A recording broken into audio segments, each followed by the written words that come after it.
All right, we're going to go through some basics here in Lightroom. I'm taking a look at some photos that, you know, could be decent photos by themselves, but looking at them a little bit closer to bring out the best in them. Maybe the photo that you took just doesn't really capture the feeling or the look of what was actually there. And that happens a lot. So here's an example of that. This is a pretty decent photo. What we're going to do is go through some basic steps in Lightroom to get us from here to something that really pops and stands out. And it's a little bit more representative of the feeling I felt when I was here, or the things that I felt, should be the most important kind of stand out here. And so this is what we're going to kind of work towards. We'll start with this photo here, though. The first thing I would notice is that the sky is really blown out. So what I want to do is go to my masking tool here, and I'm going to first choose sky and let it do its thing. It's going to select the sky, and there we go. I'm going to start to play around with the settings that are opened up here underneath the sky mask. And if these things get in the way, you can drop these things out of here. Um, so I know it's quite overexposed up in the sky. So I'm going to start playing around with that and see if I can bring out some details in that sky. Playing around with highlights, shadows, and every sky is going to be different. There's no formula for this. It's just kind of looking at it and seeing what looks best for this photo. So bring out some of these details. Okay. Those are my basic light settings. I'm going to look into color. Start adding a little bit of color up there too. I'm tweaking that and then that. And bring a little bit more saturation. I'm going to move down to the effects and let you see a little bit more texture up in that sky. Bring in a little bit of clarity. Dehaze a little bit. You're not sure what it does. Like take it to the extreme. Obviously, there's too much, and then there's somewhere in between. So play around with that and see what does it look like if I do this. What does it look like if this has more sharpness to it? This guy, I don't really want the sharpness. That's not really what I want the detail, so I'm going to leave that alone.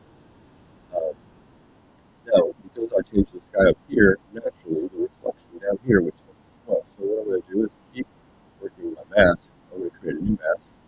Do this one with a brush, and I'm going to use a large brush. I'm going to size this up, and I'm going to start brushing around the bottom here. Now I'll make it a little smaller so I can get back here. That's pretty good. All right, now I'm going to kind of work some of the same kind of settings that I just did with the sky up above. I could have included it all the same, but because it's a reflection, I might not want that much showing up down below. That's up to you, though. I'm going to do them separately.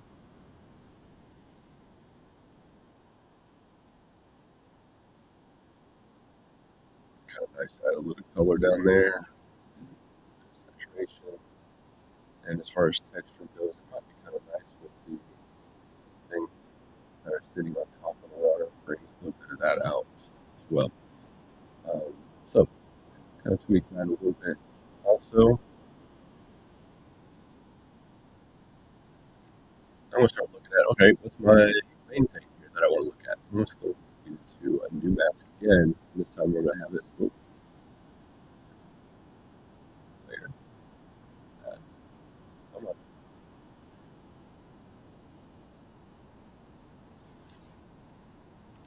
undo. There we go. All right. New mask. I'm going to have it select the subject. And if it doesn't select a good subject, you can always adjust it if you need to. So in this case, letting it do its thing. See how smart Lightroom thinks it is. It's pretty good. I'm going to add to it though. So I'm going to add with a brush again. And I'm going to make this brush a little bit larger. Maybe. There we go. And we'll brush over some of these land items here that I want to work on adjusting. Back here as well. I keep this brush pretty loose. See, there's two rings around this brush. One of them is for the feathering. So how smooth do you want it on the outside? How soft of a brush do you want that to be? Keep that usually pretty high. Um, the flow and density, size, all of that depends on how much you want to adjust um, with this mask. So now that I've got that, I'm going to start playing around with this little bring up the exposure. I dropped the exposure in the sky, but I'm going to bring up the exposure here in the ground. Really bring up a little bit of that. Kind of play around with what looks nice, what looks good. So bring out some details.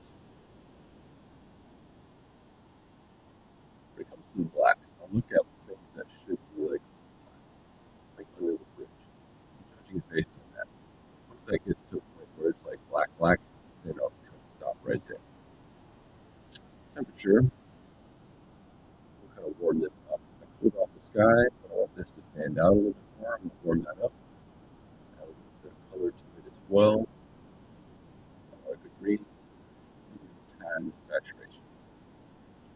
Texture, a lot of texture in these areas, so I'm going to bring the texture up. Clarity as well. And again, see how much is too much, and then bring it back in. Dehaze kind of brings in a little bit of definition there. I don't want to add grain, but I do want to add a little bit of sharpness. A little bit of sharpness goes a long way. Right. So, in there, you want to see like where you came from, how you got there, where you started. So, that gives you a good idea of what kind of changes we made. Now, we can get into some other options like straightening. This building is not quite straight, so I'll straighten it up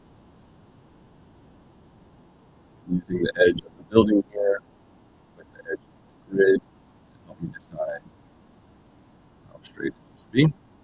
Hit enter on that, and I'll look at also cropping the overall size. Now its aspect is 3:2. I don't have to keep it at that. I can make it custom. If I keep it aspect at 3:2, basically what that means is if I squeeze this in, it's all in proportion. I want it to be more custom, and I'm going to bring this in, bring this down.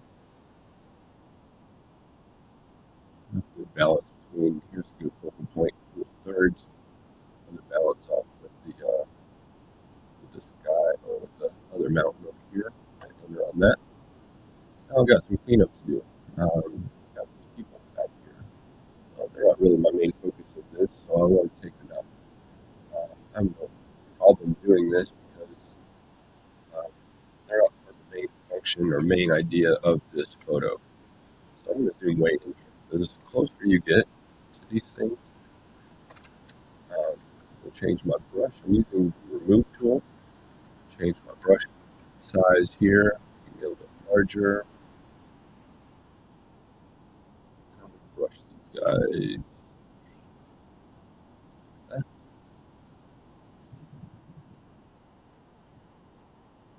Do its thing. Sometimes it takes a couple passes to make it work right.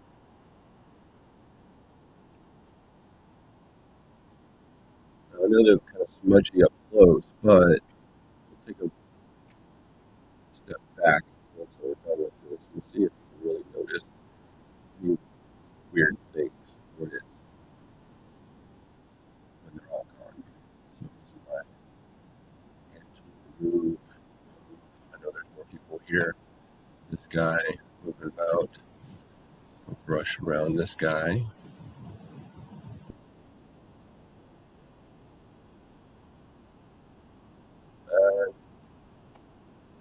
These people here. Get them gone. Do them in two groups. Sometimes too much. That's pretty good. Come back to that if I feel like it stands out. There's this guy. Not bad. Okay. Take a step back here. This part right here kind of looks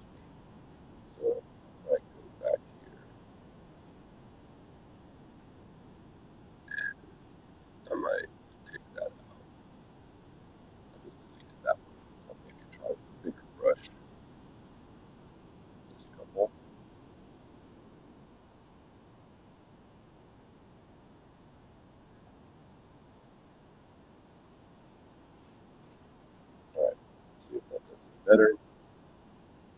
Yeah, okay. I'll zoom out. I'll take a look. Does anything out of the ordinary stand out? I'll get rid of those little dots. There we go. All right. So made a big change with this photo. Took something that was ordinary, fairly decent composition, and then changed it to something that kind of popped